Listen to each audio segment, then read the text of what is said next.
अभी आप हमारे वीडियो स्क्रीन पर जो तस्वीरें देख रहे हैं वे 2015 में लिए गए एक सीसीटीवी फुटेज से ली गई है। इन तस्वीरों में आप देख सकते हैं कि एक मगरमच्छ हाथी की सूंड को काटता है। पहले तो हाथी इस तरह के एक आश्चर्यजनक हमले से थोड़ा चकित होता है, लेकिन बाद में वह खुद को नियंत्रित करने में कामयाब होता है और एक पल में अपनी सारी शक्ति का उपयोग करके उसी तरह मगरमच्छ को नीचे गिरा देता है। कुछ साल पहले जाम्बिया के साउथ लुआंगवा नेशनल पार्क में एक हाथी का शव मिला था। हाथी के शव को सबसे पहले नेशनल पार्क के कर्मचारी ने देखा, लेकिन बाद में जब बाकी कर्मचारी हाथी के शव का निरीक्षण करने आए तो उन्हें हाथी के शव के नीचे एक मगरमच्छ का शव पड़ा मिला। ये देखते हुए उन्होंने दो जानकारियां हमारे सामने रखी। पहली जानकारी के अनुसार माना जा रहा है कि हाथी किसी तरह से घायल होकर मगरमच्छ के इलाके में घुस गया होगा। तभी मगरमच्छ मां अपने बच्चों को हाथी से बचाने के लिए हाथी पर हमला कर देती है। इस तरह कुछ देर तक उनके बीच मारपीट होती रही। तभी हाथी अचानक अपना सिर घुमाता है और मगरमच्छ पर गिर जाता है और दोनों जानवर तुरंत मर जाते हैं। एक अन्य सूत्र के अनुसार जब एक हाथी का बच्चा स्थानीय नदी में पानी पीने के लिए उतरता है तो एक मगरमच्छ अचानक उस पर हमला करने की कोशिश करता है। इस घटना को देख हाथी के बच्चे की मां ने मगरमच्छ पर हमला कर दिया और उनके बीच मारपीट हो गई। लुहु लुहु इनफोल्ज रिजर्व पार्क में एक बार हाथी और मगरमच्छ को आपस में भिड़ने देखा गया था। दरअसल जब एक हाथी पानी पीने के लिए नदी में उतरा तो अचानक एक मगरमच्छ ने हाथी की सूंड पर हमला कर दिया और फिर हाथी ने अपनी पूरी ताकत से मगरमच्छ को पानी से बाहर निकाला, लेकिन वह खुद को मगरमच्छ के हमले से मुक्त नहीं कर पाया। आखिर में एक और हाथी दिखाई दिया और हाथी ने आकर मगरमच्छ को मार डाला। हमले में पहला हाथी तो बच गया, लेकिन हमले में उसकी सूंड गंभीर रूप से घायल हो गई। दोस्तों, आपको जानकर हैरानी होगी कि एक हाथी की सूंड उस हाथी का सबसे जरूरी हिस्सा माना जाता है, क्योंकि हाथी केवल अपनी सूंड पर ही भोजन कर सकते हैं, पानी पी सकते हैं और सांस भी ले सकते हैं। तो अगर किसी हाथी की सूंड किसी भी तरह से क्षतिग्रस्त हो जाती है तो कुछ मामलों में संक्रमित हाथी की मौत भी हो सकती है। अब आप वीडियो स्क्रीन पर एक छोटा हाथी देख सकते हैं। इस छोटे हाथी की सूंड को एक जानवर ने काट दिया है। अब इस हाथी के लिए बाकी की जिंदगी गुजारना मुश्किल हो गया है। हालांकि अगर किसी बड़े हाथी को ये समस्या होती तो ये अपनी उम्र और अनुभव के कारण इस समस्या को कुछ हद तक हल कर सकता था, लेकिन इस हाथी के बच्चे के लिए ऐसा करना नामुमकिन है। हालांकि जब हम इस विषय पर शोध कर रहे थे तो हमारे दिमाग में एक सवाल आया कि क्या वैकल्पिक रोबोटिक अंगों को बदलकर इस समस्या को हल करना संभव है। लेकिन फिर हमें जो पता चला उसे जानकर आप हैरान हो जाएंगे। एक हाथी की सूंड में लगभग 400 मांसपेशियां होती हैं, जहां पूरे मानव शरीर में मांसपेशियां की संख्या मात्र 600 होती है। यानी हाथी की सूंड का वैकल्पिक रोबोटिक अंग बनाना वैज्ञानिकों के लिए एक चुनौती है।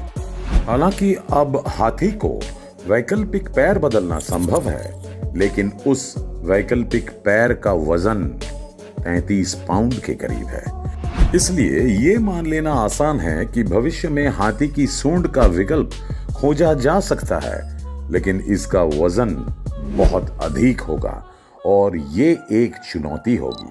अब बात करते हैं मगरमच्छों की। हम सभी जानते हैं कि मगरमच्छ बहुत प्राचीन प्राणी हैं। वे डायनासोर की समय से पृथ्वी पर मौजूद हैं और कई महान विलुप्त होने की साक्षी भी रहे हैं। लेकिन अब सवाल यह है कि एक मगरमच्छ को इतना प्राचीन प्राणी होते हुए भी ये एहसास कैसे नहीं हो सकता है कि हाथी की सूंड पर हमला करके एक हाथी को हराना कदापि संभव नहीं है। इसके विपरीत हाथी की सूंड पर हमला करने पर मगरमच्छों के मरने की संभावना अधिक होती है। दरअसल आपको बता दें कि मगरमच्छ की नजर बहुत कमजोर होती है, इसलिए जब वे पानी में हाथी की सूंड को देखते हैं तो मगरमच्छ को शायद इस बात का एहसास ही ना हो कि पानी पर एक बड़ा हाथी है। इसलिए वे हाथी की सूंड पर यह सोचकर हमला करते हैं कि ये थोड़ा सा खाना है। इस बार जैसे ही हाथी की सूंड पर काटा जाता है, हाथी अपनी पूरी ताकत से मगरमच्छ को पानी से बाहर निकलता है और मगरमच्छ को इधर उधर फेंककर मार डालता है। जहां एक 20 फुट लंबे मगरमच्छ का वजन अधिकतम 1 टन के करीब होता है, वहीं एक अफ्रीकन एलिफेंट का वजन करीब 6 टन होता है। तब आपको एहसास होता है कि एक मगरमच्छ के लिए एक हाथी से निपटना कितना मुश्किल होता है। लेकिन प्रागैतिहासिक काल में हमारे ग्रह पर मगरमच्छ की एक प्रजाति का निवास था जो एक हाथी को पूरी तरह से निगल सकता था अगर वह चाहता था। उदाहरण के लिए डायनोकॉकस नामक एक प्रागैतिहासिक मगरमच्छ की प्रजाति इतनी बड़ी थी कि अगर वह चाहते तो पूरे डायनासोर को निगल सकती थी। इसलिए हाथी को निगलना उनके लिए कोई बड़ी बात नहीं थी। लेकिन शायद प्रकृति ने ऐसा कभी नहीं चाहा था, इसलिए अब मगरमच्छ हाथियों से बहुत छोटे हो गए हैं। दरअसल लंबे समय से मगरमच्छ और हाथियों के बीच दुश्मनी देखी जा रही है, जैसे कि जहां एक हाथी ने बिना किसी विशेष कारण के मगरमच्छ को कुचल दिया। लेकिन क्या कारण है? लेकिन इसका कारण यह है कि हाथी बहुत प्रतिशोधी जानवर होते हैं और साथ ही साथ हाथियों की याददाश्त तेज होती है।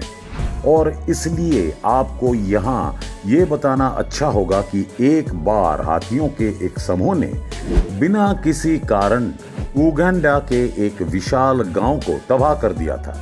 बाद में जब वैज्ञानिकों ने इसका कारण जानने के लिए कुछ शोध किया तो उन्होंने महसूस किया कि दशकों पहले हाथियों के शिकारियों के एक समूह ने इस क्षेत्र में कई हाथियों को मार डाला था और वर्तमान हाथी उस समय इतने छोटे थे कि वे कुछ खास नहीं कर सकते थे।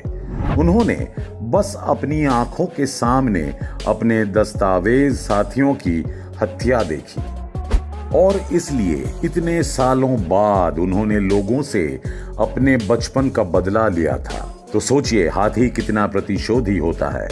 वीडियो को समाप्त करने से पहले मैं आपके साथ मगरमच्छ और हाथियों दोनों के बारे में 2 महान तथ्य साझा करना चाहूंगा। क्या आप जानते हैं कि मगरमच्छ में पेड़ों पर चढ़ने की क्षमता होती है? मुझे पता है कि आप इस शब्द को सुनकर बहुत हैरान है ना? लेकिन अफ्रीका, ऑस्ट्रेलिया और नॉर्थ अमेरिका के अलग अलग हिस्सों में मगरमच्छों पर एक विशेष प्रयोग से ऐसी जानकारी सामने आई है। यहाँ वैज्ञानिकों ने परीक्षण किया है कि मगरमच्छों की कुछ प्रजातियां एक पेड़ पर लगभग 7 फीट तक चढ़ सकती हैं और अगर मगरमच्छ छोटा है तो वह 30 फीट तक ऊंचा चढ़ सकता है। वहीं दूसरी ओर हाथियों के मामले में भी यही आश्चर्यजनक तथ्य है कि हाथी जरूरत पड़ने पर चट्टानों को अपना भोजन बना सकते हैं। दरअसल इसका पता पहली बार तब चला जब वैज्ञानिकों की एक समूह ने केनिया की एक गुफा में हाथियों की एक समूह को कुछ चट्टानों को चखने देखा। वैज्ञानिकों को बाद में अपने शोध से पता चला कि हाथियों का झुंड चट्टानों को चाटने के अलावा चट्टानों को तोड़कर खाने लगा। इसके बाद वैज्ञानिक इसका कारण जानने की कोशिश करने लगे। अपने शोध को पूरा करने के बाद उन्हें पता चलता है कि गुफा वास्तव में खनिजों और लवणों से मिश्रित ज्वालामुखी चट्टानों से बनी थी। और अपने शरीर की नमक और खनिजों की आवश्यकता को पूरा करने के लिए हाथी ऐसे पत्थरों को खाते हैं। विषय वाकई हैरान करने वाला था, है ना?